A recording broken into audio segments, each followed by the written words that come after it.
En pleno corazón de la Araucanía, un grupo de hombres recorre furtivamente la zona. Son los Peñán, una temida banda de cuatreros que durante generaciones ha sembrado el terror entre los habitantes de Cholchol y sus alrededores.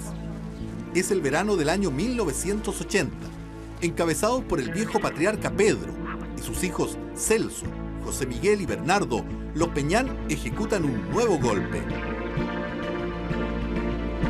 ¡Déjenlos ahí, cuatreros de mierda!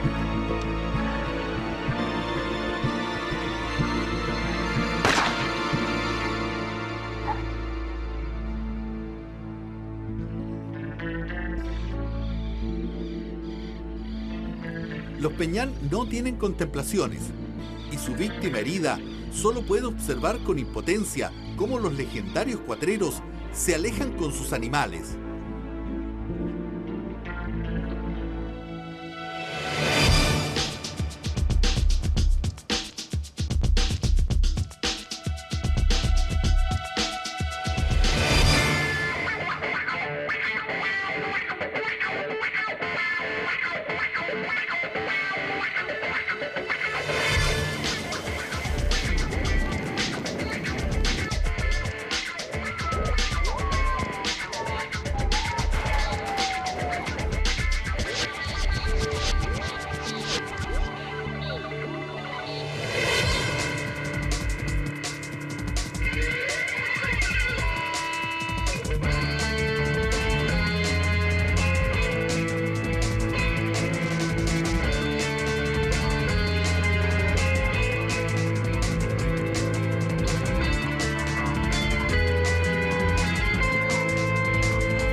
Ubicado apenas a 32 kilómetros de Temuco, Cholchol es un pueblo con altos índices de pobreza. La gran mayoría de sus 3.000 habitantes sobrevive de la agricultura y la pequeña ganadería, un escenario de marginalidad social que resultó fértil para el reinado y los abusos de los Peñán. La zona se convirtió en un verdadero feudo para los cuatreros y los campesinos en sus atemorizados súbditos. Ya, ¿van a atender o no?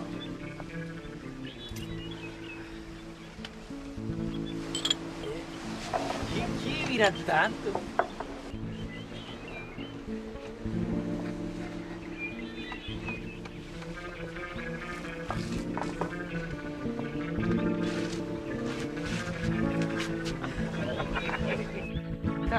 Ya está en edad ya. Vamos a tener que volver por acá. Nadie se atrevía a denunciarlo.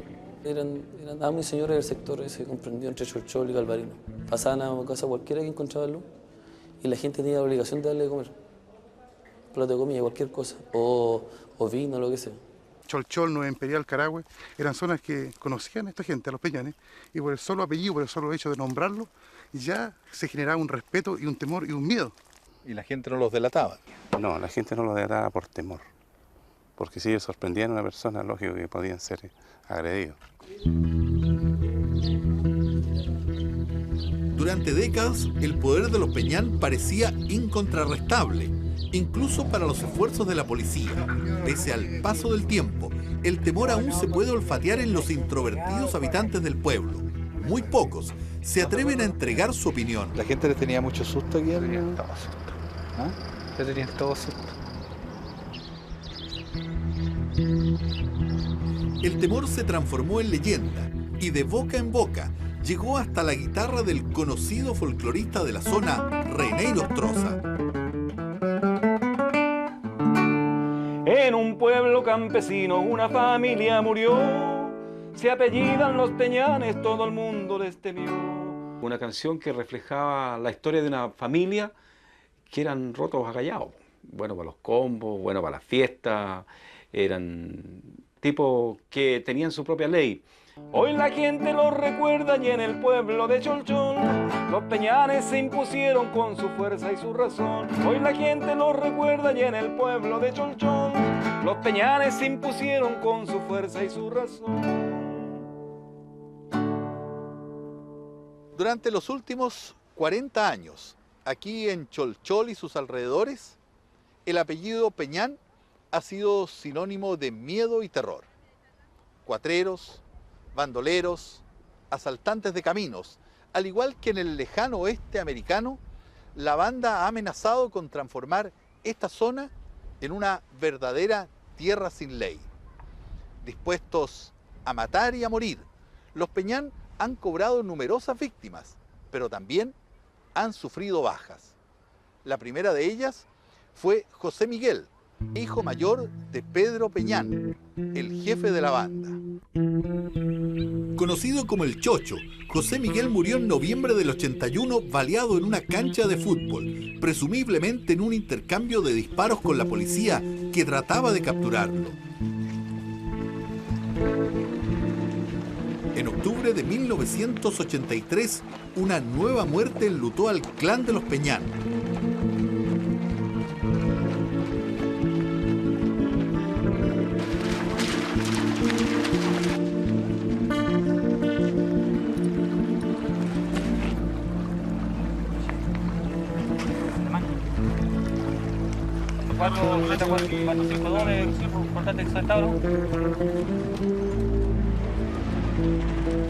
Esta vez fue el turno de Bernardo, apodado El Mocho, quien apareció asesinado en la ribera del río Cholchol. El crimen nunca fue esclarecido. Una de las hipótesis señala que fue abatido por celos. Otros piensan que colmó la paciencia de los campesinos, aburridos de los permanentes robos de ganado. Se perdió durante un mes y fue encontrado muerto, presumiblemente por las mismas personas a las cuales le habían cometido delitos de agiato. En enero de 1989, Juan Alfonso Peñán tenía apenas 21 años. El joven no solo era temido por los robos de ganado. Un par de semanas antes, Doris Córdoba había sido violada por el menor de los hermanos Peñán. Ahora no estaba dispuesta a tolerar más abusos. Déjame tranquila ya. Premunida de un cuchillo, Doris junto a su esposo Benedicto Cañete no tuvieron piedad con Juan Alfonso Peñán.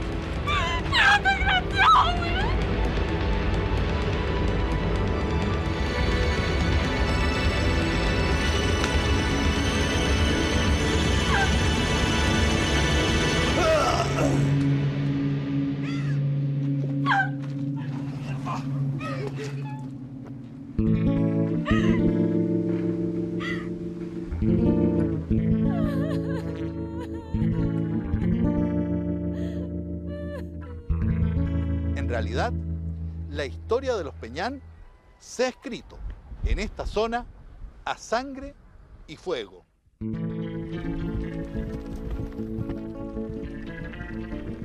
El hecho que refleja con mayor brutalidad y dramatismo la vida de los Peñán ocurrió el 30 de marzo de 1984. Ese día sábado, a las 3 de la tarde, Celso y su primo Victorio llegaron hasta la casa de Pedro, el líder de la banda. Esta vez, no era una visita de cortesía. ¡Vieja! ¿Qué les pasó, muchachos? ¿Ustedes aquí ahora? Estaban furiosos con la abuela Graciela Avendaño, quien los había denunciado a carabineros por el robo de una radio y unos animales. Te teníamos cachas, ¿no fuiste a acusar a los pagos? ¿Y qué querías que hiciera? Si tú cuando andas con trago no respetas nada. A eso venimos. A arreglar las cosas. ¡No!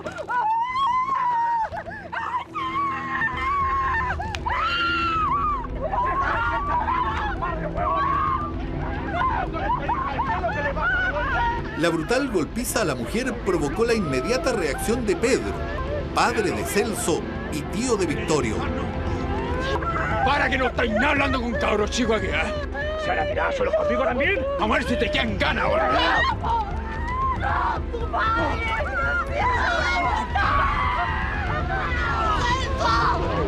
¡Es tu padre!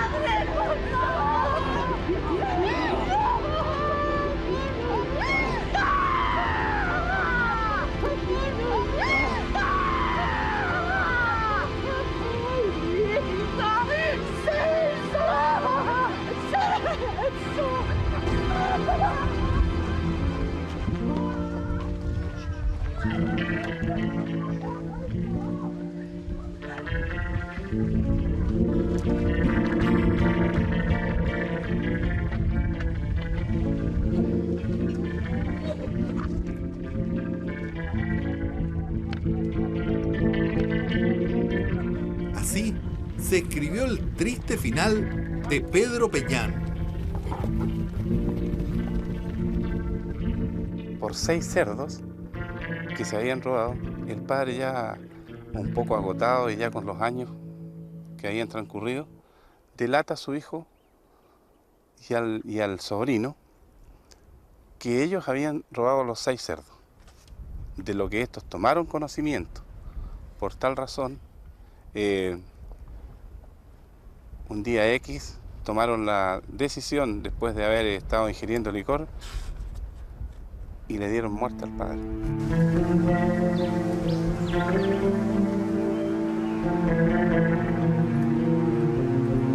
En esta tumba del cementerio de Cholchol están sepultados los restos de Pedro Peñán. Sin duda, el patriarca de la banda y su líder indiscutido jamás imaginó que iba a morir asesinado a golpes, nada menos que por uno de sus propios hijos y por un sobrino. En realidad, Pedro Peñán hizo lo que haría cualquier ser humano. Intentó defender a su madre de una agresión. Sin embargo, cometió un grave error. Olvidó que en el severo e implacable código con que él mismo había enseñado a sus hijos, había algo que jamás se perdona: la delación. Y para los Peñán, la traición proveniente de la misma sangre solo se puede pagar de una forma: con sangre. Pero en 1984, el mismo año en que murió Pedro Peñán, la furia de la banda llegaría también al pueblo de Cholchol. En cada esquina de Cholchol, la historia de los Peñán dejó alguna huella. Muchas veces fueron simples robos de animales o bicicletas, pero en ocasiones quedaron marcas imborrables de dolor y de muerte. Cada vez que los hermanos venían al pueblo, visitaban con frecuencia esta cantina, cuyo propietario era Osvaldo Ramos, quien siempre los recibía con calidez y hospitalidad. Aquí, los Peñán bebían y se emborrachaban. Sin embargo, en 1984, la amistad entre ellos y Ramos terminó sorpresivamente, aparentemente por un asunto de negocios. En un confuso incidente, el afilado cuchillo de Rómulo Peñán terminó con la vida del comerciante de 33 años. A 18 años del crimen, las heridas de la familia Ramos aún no cicatrizan. En Lorena, la hija menor, se conjugan síntomas de miedo y nerviosismo al ser consultada por la muerte de su padre. No me gustaría darle más explicación. Discúlpenme, pero... Ya, ¿pero les da un poquito de miedo o no? ¿Ah? ¿Da un poquito de miedo todavía? No, miedo no, pero... No, es que no quiero recordar cosas del pasado. Ya cosas que pasaron. ¿Y cómo lo mataron? Bueno, según los testigos, fue con un cuchillo, una puñalada que le dieron directo al corazón, entonces... ¿Tú qué sientes cuando los ves por acá en el pueblo? Bueno, imagínese lo que siente uno como hija, ver que le quitaron lo que uno más quiere en la vida, que es su padre. Entonces, pena, rabia, dolor, Odio a lo mejor, no sé, muchas cosas. ¿Y por qué no los detenían cuando llegaban al pueblo? Porque ellos siempre llegaban en horas de la noche, donde no eran vistos, e ingresaban y hacían lo que querían y se iban de inmediato. Pero los carabineros no permanecían impasibles. Muchas veces, el sargento Sergio Freire expuso su propia vida persiguiendo a los peligrosos cuatreros. ¿Cuántas veces a usted le tocó participar en operativos donde los Peñán se balearon con ustedes? Miren, en respecto a eso, yo creo que unas 8 o 9 veces.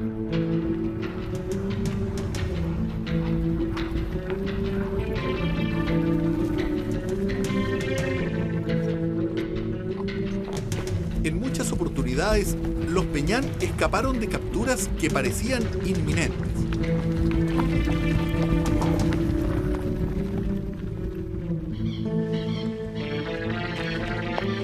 Sin embargo, en esta ocasión, el esfuerzo del sargento Freire y sus hombres tuvo su recompensa. Era la mañana del 3 de abril del año 1984, cuando en un operativo en pleno campo, acorralaron a Celso y a Victorio, a quienes perseguían por el asesinato de Pedro Peñán.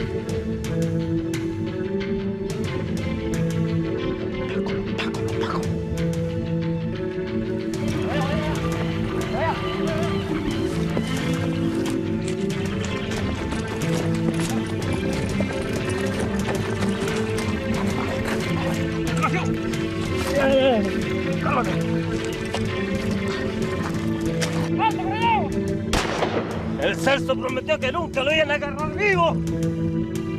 ¡No van a pillar vivo! ¡Nunca!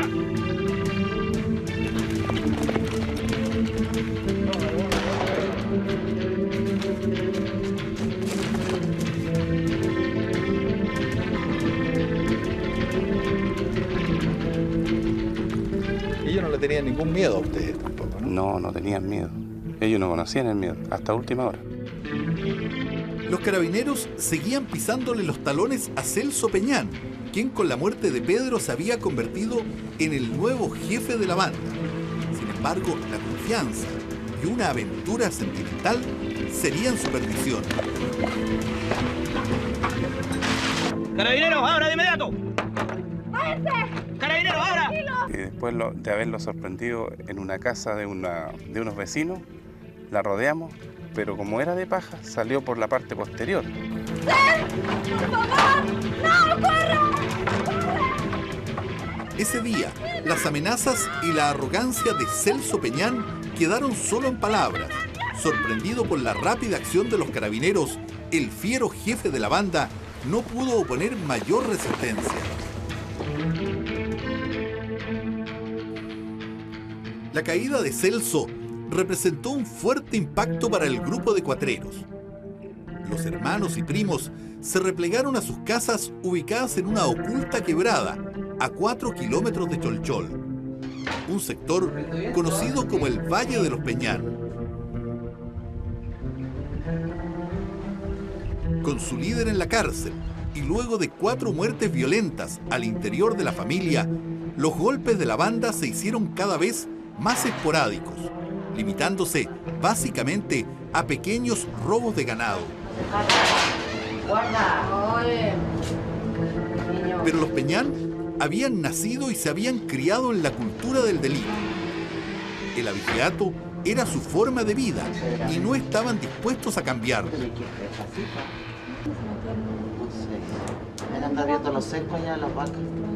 Esperaron pacientemente a que Celso cumpliera su condena y cuando éste salió en libertad, volvieron a reagruparse.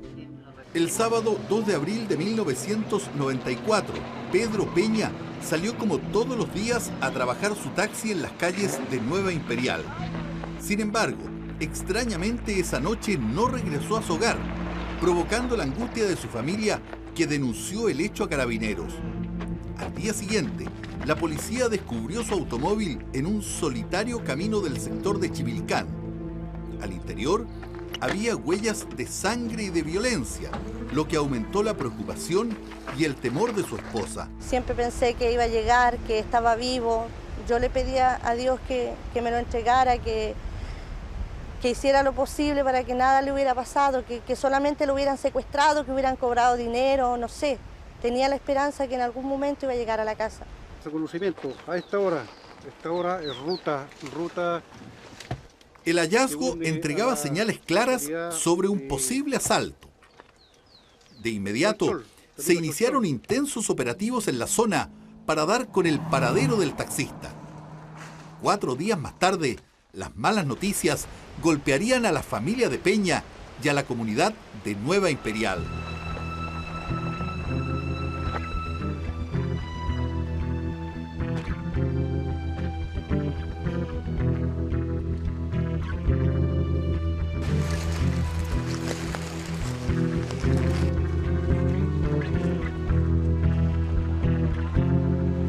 Motosierra portátil.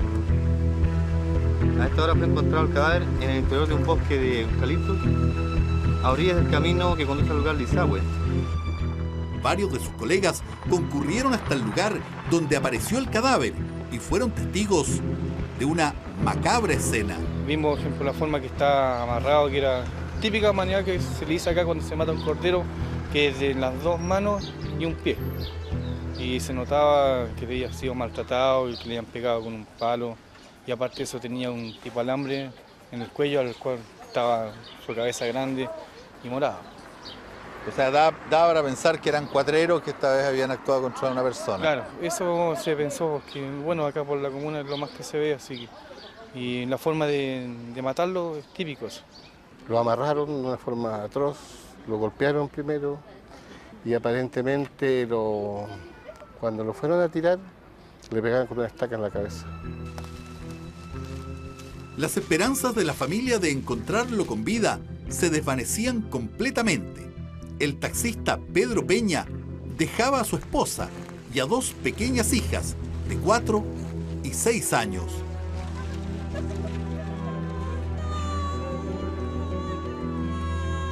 Le golpearon la cabeza con un estoque que era una paleta de fierro que estaba en el auto, que supuestamente la utilizaban para matar los animales. Entonces, con esa paleta lo aturdieron y lo amarraron, lo ahorcaron y lo golpearon. ¿Cuál es el golpe o la herida que finalmente le causa la muerte a su marido, Sandra? Cuando lo ahorcan, cuando cortan una polera que ellos andan trayendo por la mitad, ¿cierto? Y se la envuelven en el cuello. Al final él muere por asfixia. Eso fue lo que provocó en realidad su muerte. ¿Él intentó poner algún grado de resistencia por la información que ustedes tienen? Sí, por lo que a nosotros nos dijeron sí, porque estaban sus manos, como que se arrastró así, como que quiso arrancar, tenía sus manos peladas, sus rodillas, tenía todo su cuerpo moreteado en realidad y creo que ellos disfrutan con el dolor del resto. Pienso que en el momento que ellos están matando a una persona, están disfrutando. Creo que ellos en ese momento es tanto lo que se ciegan, ¿cierto? Y se borra su mente que no descansan hasta que no terminan y hasta que no matan a la gente. El 7 de abril de 1994 fue encontrado en medio de este bosque, apenas a 5 kilómetros de Nueva Imperial, el cuerpo sin vida del taxista Pedro Peña Jaqui. El hombre, de 41 años, había desaparecido 5 días antes, luego de ser abordado en su taxi en plena plaza de armas de la ciudad por un sujeto desconocido. Sin duda, el taxista Pedro Peña jamás imaginó que junto a él estaba iniciando un viaje sin retorno. Pese a la presencia de varios testigos, en ese momento la policía no pudo establecer quién o quiénes habían abordado el taxi de Pedro Peña. El crimen parecía quedar en la impunidad.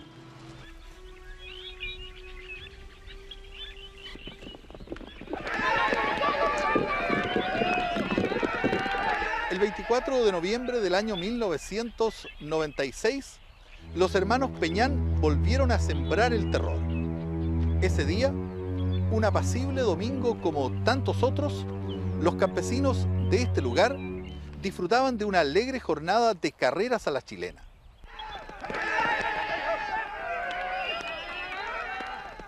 De pronto, la tranquilidad se alteró bruscamente y el miedo comenzó a apoderarse de los asistentes. La banda de los Peñán había llegado hasta este sector. Muchos comenzaron a retirarse inmediatamente, mientras otros trataban disimuladamente de calmar sus nervios. Ya, hermano, ¿cuál? ¿Derecho o izquierdo? A la izquierda, loco. ¿A la izquierda, izquierdo? Derecho, derecho. A la izquierda, a la izquierda, a la izquierda. Izquierda, 500. Con el izquierdo. Luca, ¿cuál? ¿Izquierdo, derecho? Izquierdo. Luca, a la izquierda. Luca, a la izquierda. 2 lucas, 1 luca más.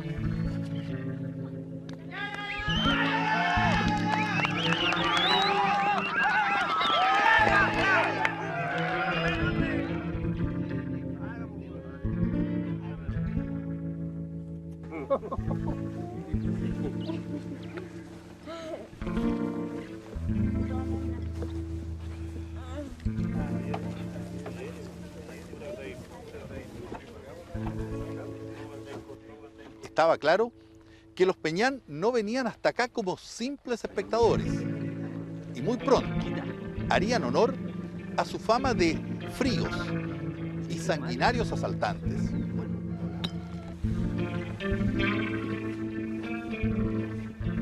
Cuando la jornada ya llegaba a su fin, uno de los sobrinos menores del clan Peñán fijó su mirada en la flamante bicicleta del joven campesino Raúl Canillo, vecino del sector. Toma, llévatela. ¡Ay, ay, ay, ay! ¿Para qué tiene sobrino uno? Para regañarlo. Oye, oye, la bicicleta es mía, po. No, po. Ahora la bici de mi sobrino. Compadre, si es mía la bicicleta. Vuélvemela. ¡Dale, quieta!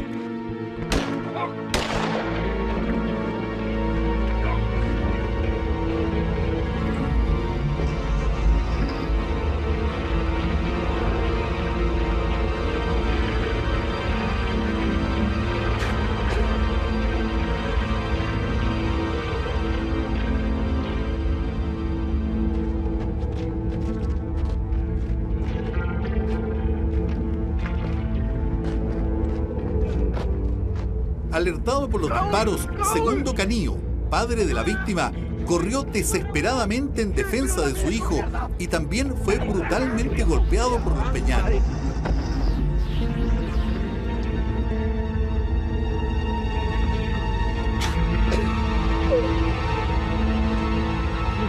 Mientras los cuatreros se retiraban con la bicicleta robada, Raúl moría desangrado en los campos de Pitraco Alto.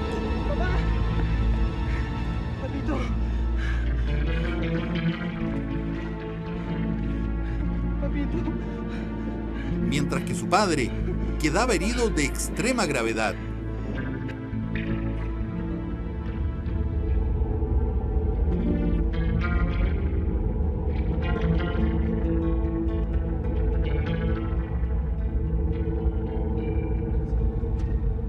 Ocho años después, Segundo Canillo aún exhibe las huellas de la feroz golpiza recibida de parte de los Peñán y recuerda las circunstancias en que ocurrieron los hechos.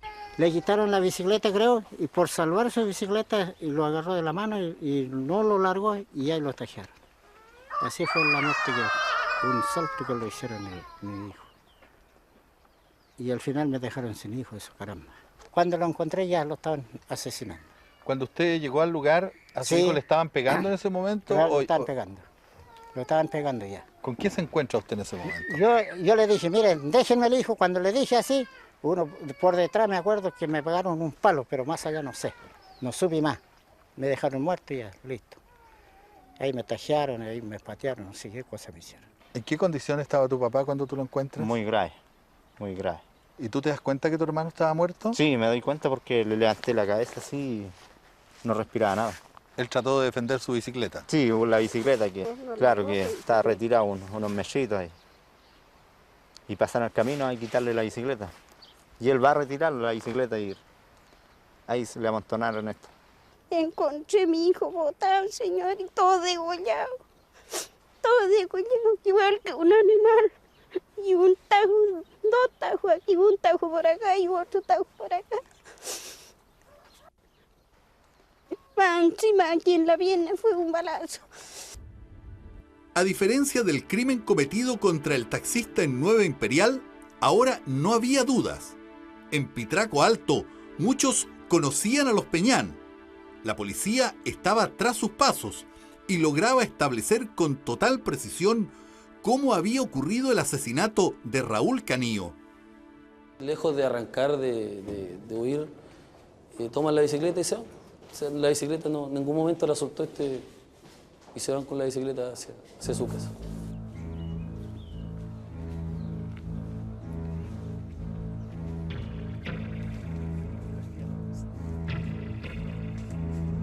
El cerco sobre los Peñán comenzaba a cerrarse. Las masivas redadas permitieron a la policía descubrir pequeños claros en medio de los bosques que eran utilizados como guaridas por los cuatreros de Cholchol. García, busca bien por la orilla, con cuidado, sí. Hasta aquí, los Peñán llegaban con los animales robados. Eran escondites perfectos que les permitían eludir la acción de los detectives y los carabineros.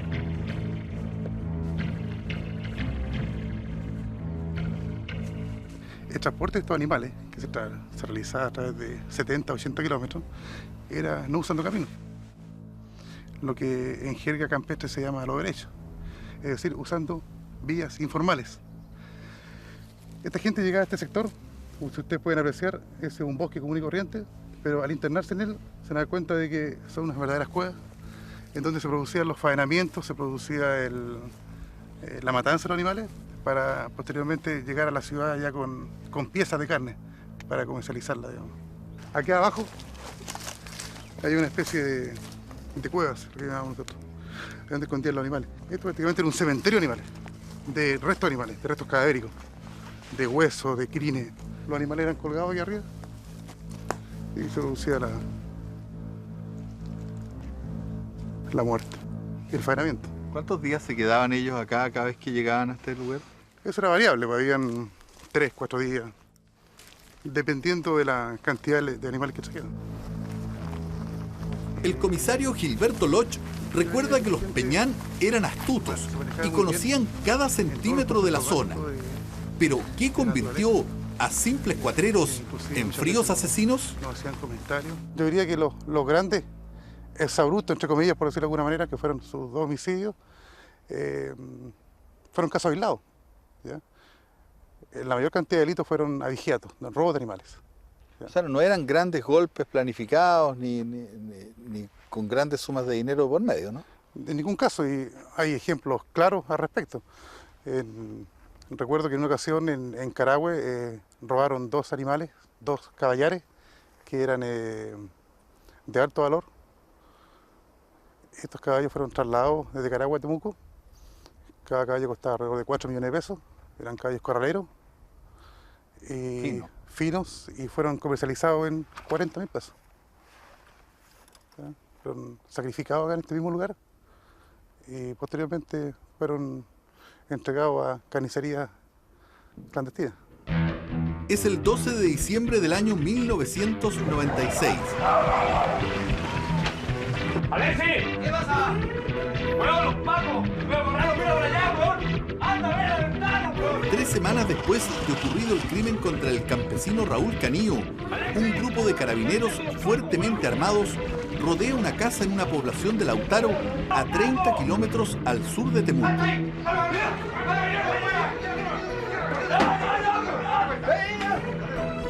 En el interior se ocultan los hermanos Alexis, Rubén y Claudio Peñán.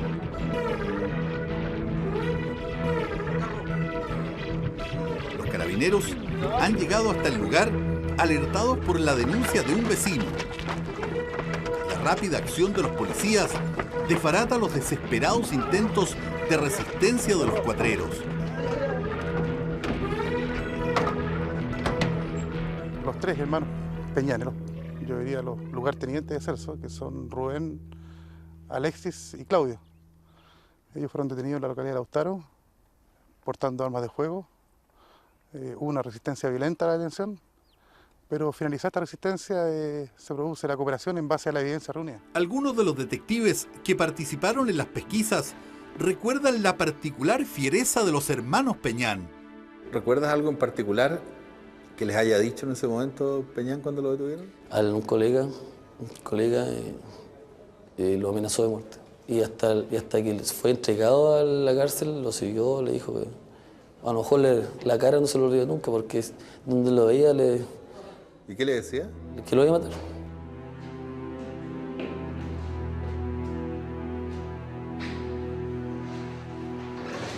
Los Peñán estaban enjaulados y derrotados. Con Alexis, Rubén y Claudio en la cárcel, el fin de la banda parecía cerca. Sin embargo, aún faltaba capturar a Celso, el líder de los cuatreros. Con la detención de los peligrosos hermanos Peñán, no solo se resolvió completamente el asesinato del joven campesino Rubén Canío. Además, se esclarecieron numerosos robos de animales y otros delitos por los cuales la policía perseguía a los cuatreros de Cholchol. Sin embargo, sorpresivamente durante los interrogatorios, los Peñán terminaron confesando un crimen que durante casi 4 años había puesto en jaque a la policía, había conmocionado a la zona y se había transformado en un verdadero puzzle sin resolver. Rubén Peñán. El primero en ser interrogado fue Rubén, quien contó los pormenores del crimen contra el campesino Raúl Canío. Estaba un poco borracho, estábamos en unas carreras. ¿Hace cuánto tiempo esto? Como hace un mes. ¿Cuál es tu nombre? Claudio Peñán Carlos. Luego fue el turno de Claudio, quien solo tuvo respuestas evasivas. No sé. No recuerdo. Parece que andaba ebrio. ¿Tu nombre completo? Alexis Peñán. Dime, Peñán. Finalmente, Alexis también reconoció su participación en el crimen de Pitraco Alto. Y mi sobrino quería la bicicleta. Y mi hermano se la regaló. Y vino un cabro a reclamar la bicicleta.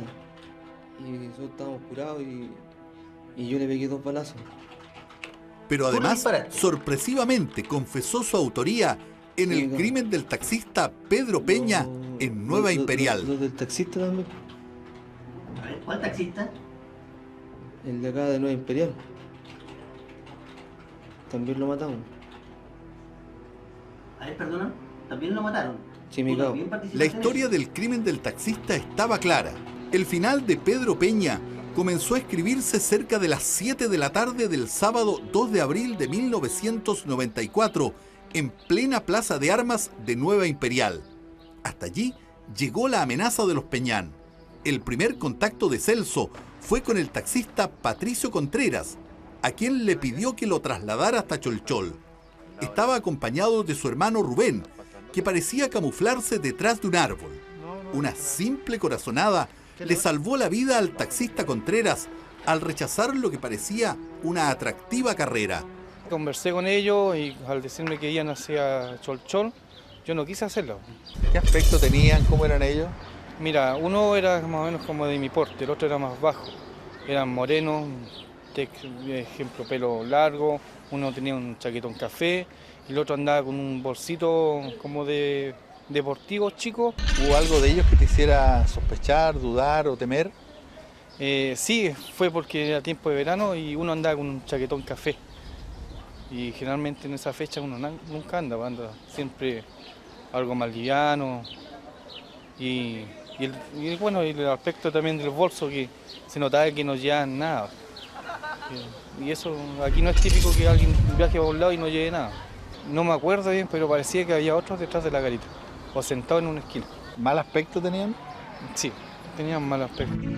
Pocos minutos después que Contreras se negara a llevar a los Peñán, llegó hasta la plaza de armas el taxista Pedro Peña.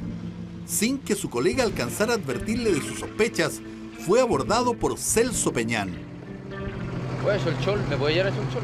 Rubén Peñán subió pocos metros más adelante. La suerte de Pedro Peña estaba echada. Otro testigo de esa escena fue el cuñado de la víctima, Carlos Garrido. ¿Qué impresión te dieron? Bueno, eran los dos. Uno pasó por la espalda mía y sentí una sensación extraña. ¿La presencia de ellos era como amenazante, la forma de mirar o qué? Claro, de mal aspecto. Siempre esquivando la mirada, bajando la cara, pero no la dieron.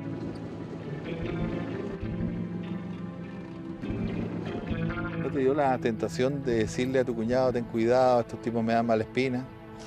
Me vine preocupado. ¿Usted se imaginó alguna vez que podría haber sido la banda de los Peñán los asesinos de su marido? No, nunca. En realidad yo había escuchado antes hablar de ellos. Incluso había una canción de René Nostroza que hablaba de ellos, pero nunca pensé que en algún momento de mi vida ellos iban a destruirla y hacerme sufrir de la forma que lo hicieron. Pero derrotar a los Peñán no era fácil. La noche del 12 de agosto de 1997, Rubén, Alexis y Claudio, que se encontraban en la enfermería producto de una huelga de hambre, logran trepar furtivamente hasta el techo de la cárcel de Nueva Imperial. ¡Alto disparo! Sin embargo, son detectados por los guardias del penal. Alexis es herido en una pierna.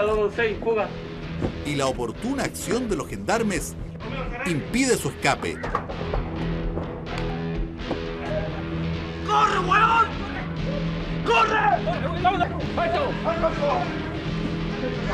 Sin embargo, sus hermanos Claudio y Rubén logran darse a la fuga.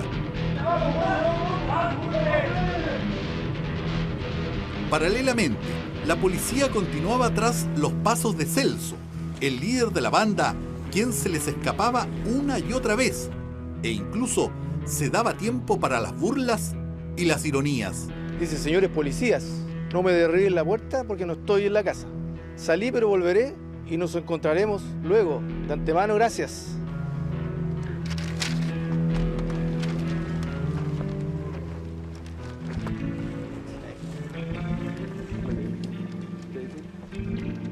Policía, no me derriben la puerta porque no estoy en la casa. No me echaba bajo la puerta de la casa. Exactamente. Ya no podemos encontrar. ¿Y se encuentra en la osadía, la valentía de la osadía, la valentía, su forma de ser. Muchas veces ustedes los tenían ahí a punto de agarrarlos y se les escapaban, se les desaparecían. Fueron muchas veces que inclusive ellos fueron espectadores de nuestras andanzas policiales. Ejemplos, ellos instalados como observadores arriba de un cerro y nosotros realizando acciones policiales en el valle, en el llano. Y la verdad que nosotros pensábamos de que estábamos actuando sin ser detectados y estos muchachos estaban arriba dándose un picnic visual de nuestras acciones. Pero los juegos de Celso llegarían a su fin. Una vez más, lo traicionaría su exceso de confianza.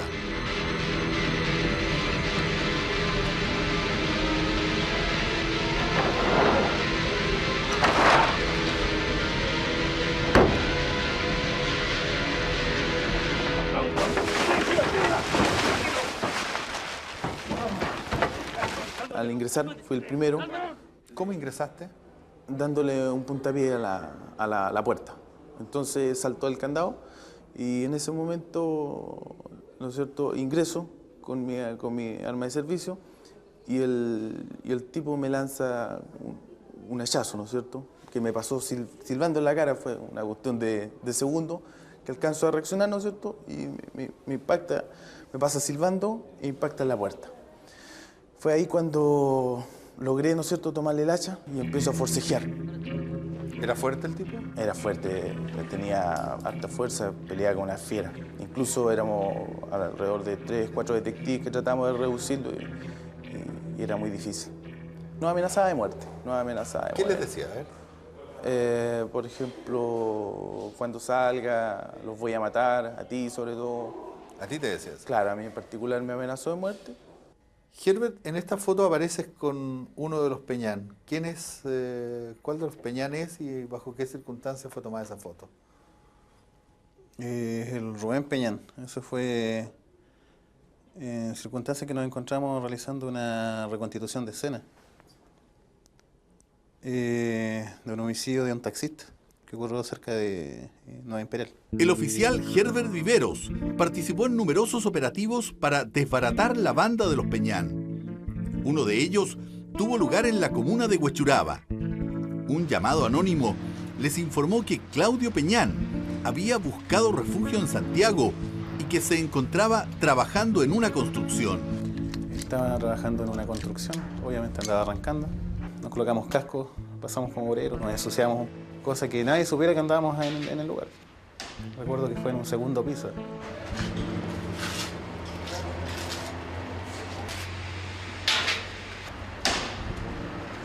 El hombre estaba con herramientas, estaba trabajando en una construcción, así que nos podía atacar. Aparte que estaba con compañeros que también podían ayudarlo. Entre varios colegas lo rodeamos el sector y cada uno se acercó por un lado, de forma bien disimulada.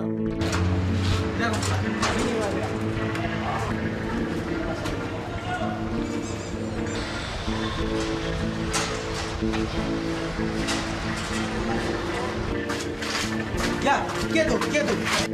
¿Qué hace el tipo cuando ustedes se identifican como policía? No, es que nosotros le llamamos, de la jerga policial, pillarlo pato. Lo encontramos, pero no se alcanzó a dar cuenta si lo pillamos sin que se diera cuenta.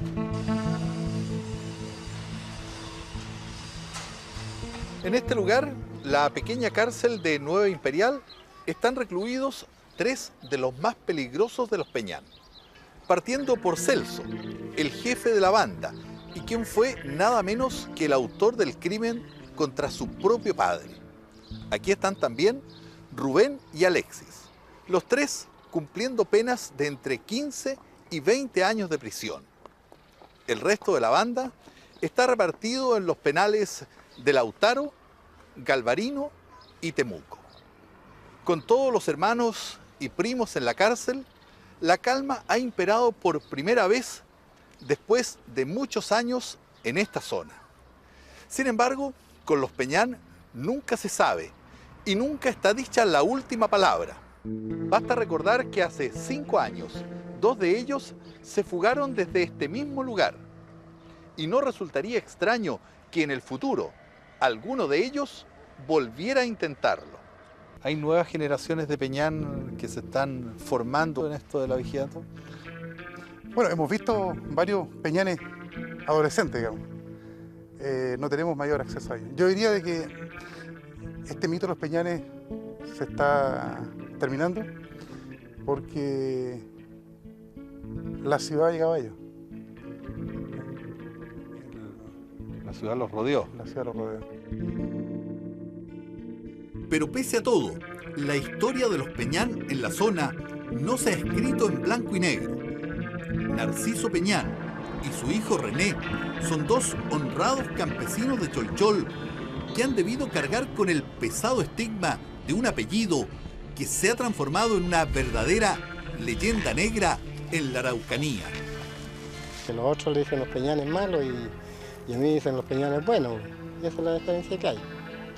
No sé por qué, porque los otros tienen malos antecedentes. ¿Y qué pasó con ese otro lado de la familia, oiga? Bueno, yo no sé, usted sabe que de una parvada salen distintas clases de pollo. Digamos la verdad las cosas.